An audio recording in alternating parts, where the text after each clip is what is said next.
তোমার আমি মালিশ করে গেলে গাফারি তোমার উড়া তো হরইয়া রয়েছে কিরা তো কথা কেন উড়া তো কিরা তো আহা কথা কয় না উড়াতে উড়াত চিনেননি এই যে এই আডুর উপরের অংশটারে কোমরের নিচের অংশটারে এই যে ফাওয়ার এই জায়গাটা আমরা এগুলো উড়াত কয় আমরা এগুলো কিতা কয় তা হ্যাঁ দিছি না তুমি কও তো এটা কিতা কয় কও তো এটা কও এই এটা কিতা কয় এটাও কইতে পারে না আবার উড়াত মানে না বিপদে না লইয়া এটারে আডুর উপরের জায়গাটারে উড়াত কয় ঠিক নি রে এ ফরই হয়েছে উড়াত উড়াত যে ফর হয়েছে এলাকার ডাক্তার আপনাদের সাথে ওষুধ বেসিন্দারেও ডাক্তার কয়নি রে তো এই ওষুধ বেসিন্দার ডাক্তার আছে ফোড়া দেয় হয়তো হ্যাঁ তো ফোড়া দেখা যে তোরা লাল মুখটা সাদা হইয়া রয়েছে পথখানা জাগা লইয়া ফুল্লা রয়েছে তো এটা দেখা ডরাই লইছে তাকে গরম পানি আনছে পরে নরম টানা দিয়া তো ফোড়াটা চারিগুল দিয়া শেক দিছে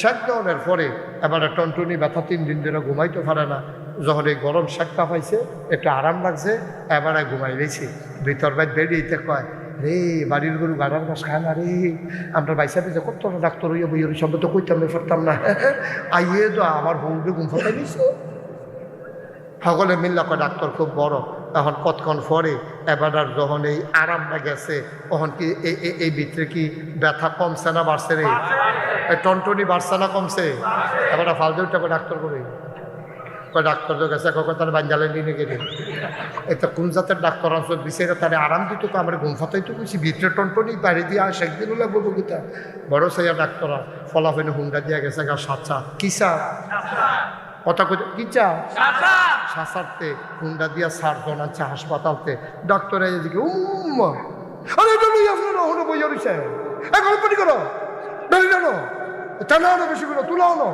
এবার আরে এই ফিস মরা বান্ধিয়া তীরের লগে এই ফালার লগে বান্ধা লেছে গামছা দিয়া 2 বেড়ারে জাতা দিয়া ধরছে তারপরে ডাক্তারে হেবারে ফোদাইতেছে ডাক্তারে বেড়াই 3 সপ্তাহ কত বেড়াইতে কই নেই আব্বারা হাইলাম এই জীবনে তুই আমার এইরকম কারবার করতে আস খালি সুইটটা লই না একটা ডাক্তারি তোর শিয়াই সারা এই ফোদাফতি করতে আছে ডাক্তারে কই আপনারা শুনলেন না রুগীয়ে কত কথায় কইব অপারেশন করলে এবারে আমার মাপ চাইব সুবহানাল্লাহ না এখন ডাক্তারে গালাগালি করতে আছে আর এই 3-4 জনে যাতায়াত দিয়ে ধরে রাখছে ফিসমোরা বান্ধিয়া তারে ফালার লগে বান্ধা রাখছে এর ভিতরে ডাক্তারে ফুইজ দিছে পরে এবারে হোমাগু কইয়া সিল্লান দিয়ে উঠছে সিল্লানের ভিতরে দিয়া ডাক্তারের সারি বলতে টিপতে মুখ ফাটাইয়া সেটা জুড়ে একটা টিপ দিছে পরে কইয়া উল্টে গেছে গা দানার এবারে এবার করে আনাইছে এবার তোমরা কইব আমার ওয়াজ শেষ তোমরা এবার কইতে হইব ডাক্তারকে আগেরটা ভালো না পরেরটা ভালো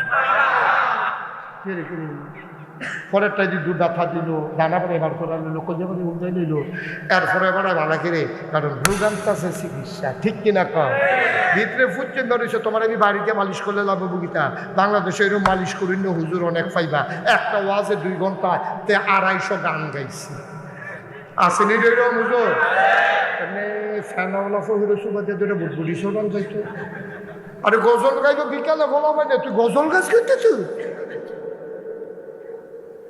ফরজ হয়েছে অপারেশন করতে হইব ভালো করে শক্ত হয়ে যাব কাফাকাফি করো না অপারেশন শুরু হইব এবার আর হুঁশ নাই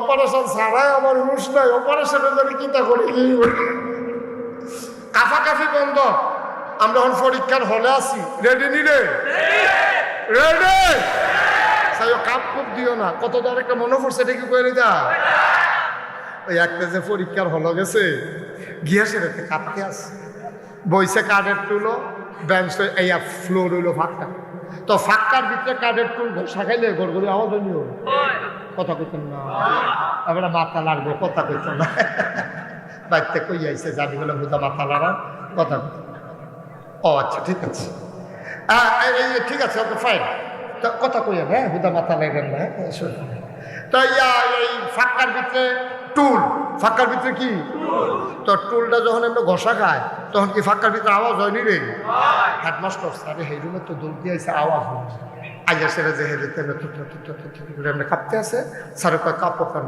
কয় স্যার কাফি না স্যার ওমাই দেখি কাফার আওয়াজ হইনি আমি হেলমেট তাইছি তুমি কাফা নামা নাকি জি না স্যার কাফি না আরে দেখি তুমি যে হলো কাঁপতে আসো এই কথা কইসা করে কাফা থামানের লেগে সামনের ডান সোয়াদ দিয়া বইছে ওখান বইন্ডাটাও কাফে দরুইন্ডাটাও কাফে স্যার করি দেখি তা তুমি কি শুরু করছো এখন কই কি শুরু করছি স্যার? কই তুমি এমনি কাঁপতে আসছো? কই স্যার কাফা তো শুরু হয়েছে না হলো। কই কাফা শুরু হইব কোন সময়? কই প্রশ্নটা কাফা কার হইতে হয়? কাফা শুরু হইব কতক্ষণ পরে না, খালি প্রশ্নটা এত দিন এরা দেবেন কাফা। আমার কাফা চাইতো কত বেশি আইব থাকবে। বন্ধ তো নাকি? পরীক্ষা শুরু ইনশাআল্লাহ। আমিন কও, জোরে কও।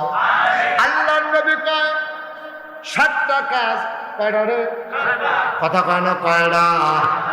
7টা কাজ তোমারে ধ্বংস করে দিব, গজব করে দিব। বায়ু 1 নাম্বারের কাজ, লা তুশরিক বিল্লাহ, তোমরা কখনো আল্লাহর সাথে শিরক করবা না। বলো আমিন। এই পৃথিবীতে একজন দামি মানুষ ছিল, উনি কি নবী না ওলি এটা নিয়ে কনফিউজ। ওলামায়ে কেরাম 2 ভাগ হয়ে গেছে। অধিকাংশ ওলামায়ে কেরামের মতে তিনি নবী ছিলেন না, তিনি আল্লাহর বুজুর্গ ব্যক্তি ছিলেন, বড় জ্ঞানী মানুষ ছিলেন। তার নাম হইল লোকমান। কি নাম? লোকমানের কিরকম বুদ্ধি কইলে বুঝবা। একদিন আল্লাহ লোকমানরা ডাক দিছে, লোকমান রে, ও লোকমান। কয় জি আল্লাহ। কয় আমার কাছে 2টা দামি জিনিস আছে, মানুষকে দিতে পারি। 2টা দামি জিনিস আমার আল্লাহর কাছে আছে। কয় আল্লাহ কি কি? কয় তুই কোনটা নিবি? আগে আল্লাহ কই আলোর না কোনটা নিতাম। 2টা জিনিসের নাম কর। কয় একটার নাম নবুয়ত, আরেকটার নাম হিকমত। সুবহানাল্লাহ। কয় না 2টা দামি জিনিস, একটার নাম নবুয়ত, আরেকটার নাম হিকমত, তুই কোনটা নিবি? এবারে তো বুদ্ধিমান মানুষ, আমরা তো নাতানের মতো কইলে দুনুরা থাকতে দিয়ে আর কিছু থাকলে হেই যাও দিয়ে। আমি যদি এখন 1 কোটি টাকা লইয়া আই, হুমায়ুন ভাইরে কই, হুমায়ুন ভাই আমার গাড়ি 1 কোটি টাকা আছে, এটা দিনে আবার ফেরুইলার সামনে দিয়া। উদাহরণ উদাহরণ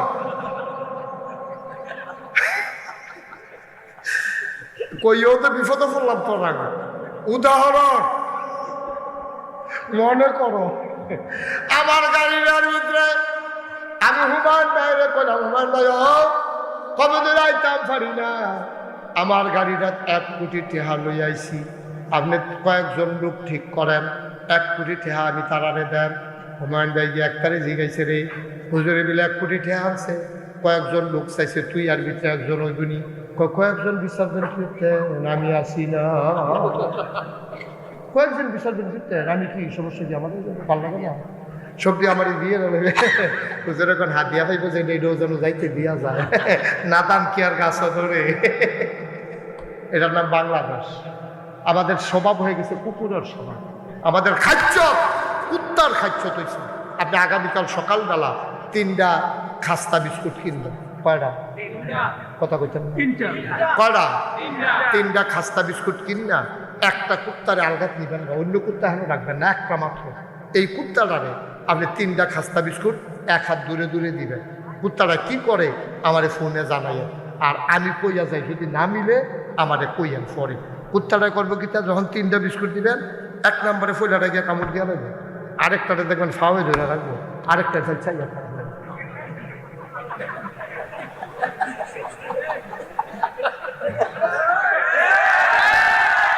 আমরা খাচ্ছি কুত্তার খাচ্ছি কিছু, আমরা এই 10টা হইলো এটাও আমার, 20টা হইলো এটা আমার, 50টা হইলো এটা আমার। এই খাচ্যতের কারণে তো কোনো মতে একবার বইসা পড়ে আর নাবে না, বড় আর গল্প হয় না। আমি সাক্ষী, আমার লাগতো না, আমি নিজে সাক্ষী। 18 সালে আমি সহালে ঘুমের তুইটা বুট দিতাম, যাইতাম ইসলাম ফলে ফলাফাইনে অর্ধেক রাস্তাত গেছি, পরে ফলাফাইনে আমার কই জানি তো, আমি ভুট্টা দিয়ে খাইবার শেষ করে লইছে রাইতে। এই ঘটনা গেছে নি রে, বানাইয়া কইতেছি না, আমি নিজে সাক্ষী, আমরা সকলে সাক্ষী, ঠিক কিনা কম? ঘটনা কি হয়েছে? আল্লাহর খেলা, কঠিন খেলা দল, সারা রাজনৈতিক দল, মসজিদের ইমাম, ফিরসা, খুতবা, সব জায়গার বিকাশ, বৈষম্য বিরোধী ছাত্র আন্দোলন, সকলে কিটা কইল, দফা 1 দাবি 1, পদত্যাগ পদত্যাগ, সবাই কিন্তু এই কথাটাই কইছে। এর বাইরে আমি মুশতাক ফয়েজি সোশ্যাল মিডিয়ায়, ইলেকট্রনিক্স মিডিয়ায়, প্রিন্ট মিডিয়ায় আমি কোথাও এর বাইরে কোনো স্লোগান দেখিনি। শেষে লাস্টে দিয়া যখন কোটা বিরোধী আন্দোলন তারা আর মানল না, তখন ফলাফল থেকে দফা 1 দফা, তখন কি কইছে, দফা 1 দাবি 1, ইয়ার পদত্যাগ, ইয়ার পদত্যাগ। ইয়া ইয়া ইয়া ইয়া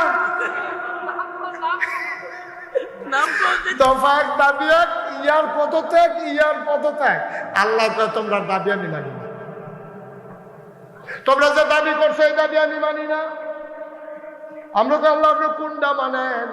আল্লাহ কয় দফা এক দাবি এক, দেশ ত্যাগ, দেশ ত্যাগ। খেলা কাটবে কি আল্লাহ রে? কি আল্লাহ এটা? আল্লাহ কয় ফদ থেকে হইতো না, সব বাতি হইয়া গেছে গা। ফদ থেকে সারত না রে, পদ থেকে কারবার হবে না। দফা এক দাবি এক, দেশ ত্যাগ, দেশ ত্যাগ। পৃথিবীর ইতিহাসে সভ্য পৃথিবী যেদিন থেকে শুরু হয়েছে, রাষ্ট্রীয় অবকাঠামো যেদিন থেকে শুরু হয়েছে, আগে কিন্তু এরকম দেশ আসিল না, এরকম ইউনিয়ন আসিল না, জেলা আসিল না, উপজেলা আসিল না। আগে মানুষটি আসিল জঙ্গলের মতো, পুরা এলাকার ভিতরে জোরজার। এবার হেতারে ফিটটা লাইতো, হেতারে হতাই লইতো, হেতার জমি দখল দিয়া লাইতো, হেতার বউ লই আইতো। মানুষের কোথায় দেখিত তুমি যে আমার ছাগল লইয়া গেছো গা, তা আমি নিতাম না, তুমি নিবা। আল্লাহ আমার ক্ষমতা দিছে, আমিও তো ক্ষমতা দেখায়। অহন যেমন জঙ্গলের ভিতরে বাঘে হরিণ খাইয়ালাম, হরিণের মাই কেউ কাছে বিচার দিতে পারে না, কারণ বাঘের জোর আছে, হরিণের উপরে ক্ষমতা দেখাইব। এইরকম সভ্য পৃথিবীতে বাংলাদেশটা এরকম জঙ্গলের মতো হয়ে গেছিল, ঠিক কিনা? জামাই বউ কাজা লাগছে, রাগ দিয়ে তো পারে কেন? জামাই বউ তো কত কাল কাজা লাগে, হোতা লইয়া কাজা লাগে, বোয়া লইয়া কাজা লাগে, খাওয়া লইয়া কাজা লাগে, তরকারি নুন হয়েছে নাকি রে কাজা লাগে। বউয়ে করে একজন, জামাই করে আরেকজন। সরকারি দলাইয়া বউয়ের পক্ষ লইয়া বেড়ারে ফিটটা তরকারি হয়েছে। আসেনি রে কামরা? ঘরে ঘরে বেড়াইয়া দল দুইটা গেছিল গানে, জামাই বউয়ের ভিতরে গিয়া দল দুইটা গেছে গা। বেডির পক্ষ লইয়া ফোলা ফিঙ্গাইয়া বেড়ার করে নিয়েছে। হাতে কয় কিতা নেই তোর, আমরা এমনি ফিরে শুধু আমরা জামাই বউয়ের ভিতরে কথা কয়, তোমার বাদি কোন দল করে খেয়াল করবো না? এটা সরকারি দল না, সরকারি দলের লোকের উপরে তুমি নির্যাতন করবো, তোমার ছেলেগুলো দিয়ে কি একটা তামাশা। মনে হয় যেন তার বাপের বাড়ি আর আমরা মামুর বাড়ি ব্যবসা পাইছি, ঠিক কিনা? যেদিন গেছে একেবারেই দিচ্ছে, মানে রাখবা বাধা আসবে তো লড়াই হবে, ঠিক কিনা? অনেক করছো তুমি, অনেক বেজ্জতি করছো। কত আলেমকে মঞ্চ থেকে নামিয়ে দিয়েছো বেজ্জতি করে, মাইকগুলো সামনে থেকে টেনে নিয়েছ, মসজিদের ইমামের চাকরি খেয়ে ফেলেছো তোমরা। ওই মসজিদ ইমাম নাকি কোরআনের কথা কয়, আলেম কোরআনের কথা বললে মঞ্চ থেকে নামিয়ে দিয়েছো ধাক্কা দিয়া, কত বেজ্জতি করেছো। ইমাম সাহেব জমা পড়াই গেছে, এবারে ফরের জমা তাইব, বিশুদ্ধবারে ফোন গেছে, আপনার চাকরি নাই। এবারে 5টা 6টা লইয়া বেডিরারে লইয়া কই যায়, কই যাই বটে? দাঁড়ায় এই মনে করছে কদিন পরে বেতন দিব, বেতন দিলে ফরাহি কিনবো, তার স্কুলের বেতন জিম্মা রয়েছে, বেরির শাড়িটা ছিঁড়ে গেছে গা, অহন যে চাকরি নেই বেতন দেবো কো, দাঁড়া একটা আহা কই একটা চিল্লান দিছিল। এই আহার অবশ্যই ঠিক কি রকম এই আহারায় আল্লাহ কবুল করে রয়েছে। আল্লাহর মাঝে তার মাঝে কোনো পর্দা নাই। যার উপরে তুমি জুলুম করেছো তারে কয় মাজলুম। আল্লাহর মাঝে মাজলুমের মাঝে কোনো পর্দা নাই। ডাক্তার দিতে দেরি, কবুল হতে দেরি নাই, ঠিক কিনা কও? এই আহারা ওলামায়ে কেরাম কই আদিস টের পাইছো না? আল ওলামা ওয়ারাসাতুল আম্বিয়া। ওলামায়ে কেরাম হলো নবীর ওয়ারিস। আলেমের গাওয়া আদাওন আর নবীর গাওয়া আদাওন এক। কইয়ার দিছো তুমি? মস্কারা কি সব জায়গা? এমনি মজা মারো, এটা হলো এক জিনিস। হুজুরের লোকে যখন তোমার খাতির, তুমি হুজুরের কত কথা কইবে, এটা হুজুরেও ধরে না, সমাজের তারাও ধরে না। আর নইলে যেই মস্কারা তোমরা হুজুরে লইয়া পড়ো, এদিকে আমরা কানো আইয়া না মনে করছো? হুজুর একটা যাইতেছে হুজুরে জুড়ে, হুজুর হচ্ছে দাওয়াত করে না, হুজুরে জুড়ে আপনাকে রেডো দোষ, হুজুরে আসতে আনে, হুজুর খাইয়াইছেন না গিয়া খাইবেন। দেখলে হুজুরকে মজা মারে, হুজুরের শরীরে হুজুর মোটা, এতে দেখলে হুজুরে দেখলে হুজুর দরজা দিয়া ঢুকেননি, হুজুরের দরজা দিয়া ঢুকবো না, উফরিদের টিন খুললে দুপুরে পড়বো, তোর সমস্যা কি? তা তো তুই যে হুজুর এমনি মস্কার আমার, তুই তো হগিন নেবে রে ভিক্ষা যাচ্ছা, তুই হুজুরের দাওয়াতের খবর লস কি তুই, ঠিক কিনা কা? তুই জীবনে হগিন নিবেনি রে ভিক্ষা দিস, তাই ইতিহাস নাই, তুই হুজুরের দাওয়াতের খবর লস কি? তোরে চিনে না মানছে? নাউজুবিল্লাহ কম জোরে বলো, নাউজুবিল্লাহ। মুসলমান তারে বসাইলাম, হ্যাঁ বসাইলাম তারে একখানে আড়ে কেমন এটা কি তার লগে লোক নাই কেউ এখন করলাম যে উঠবো তার বিচার নাই, যেহেতু উঠতে যাবো তার আর বিচার হইব। তোমরা থাকতে তো উঠে কেমন যাতাতে হকাইয়া না লইবা, দাফনা দুফনা আলগা করে লইবা তারে, পরে যাওয়া অর্ডার হইব, চিকিৎসা হইব, এটা ইঞ্জিনিয়ার সব দিব টেহা। উড়ে উড়ি বন্ধ, আমিন বলো, সাইডা দেওয়ার দরকার না আর সামান্য একটু